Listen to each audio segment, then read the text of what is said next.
Dahil sa pagtaas ng mga kaso ng flu-like illnesses, ipinag-utos ang mandatory na pagsusuot ng face mask sa Quezon Province. Ayon sa kanilang Provincial Health Office, ipatutupad yan sa lahat ng indoor settings at sa outdoor areas kung saan hindi nasusunod ang physical distancing.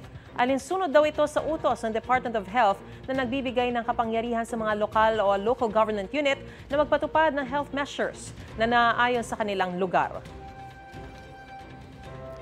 Tiniyak naman ng DOH na walang kakaiba o bagong virus o strain na kumakalat sa bansa sa kabila ng pagdami ng kaso ng flu-like illnesses. Ang tatlong nangungunang sanhi raw ng malatrang kasong sakit ay influenza A, rhinovirus at enterovirus. Flu season din ngayon. Para maiwasan ang hawahan, payo ng DOH na sumunod sa mga health measure gaya ng madalas na paghuhugas ng kamay at panatilihing malusog ang pangangatawan. Gusto mo bang mauna sa mga balita? Mag-subscribe na sa GMA Integrated News sa YouTube at tumutok sa unang balita.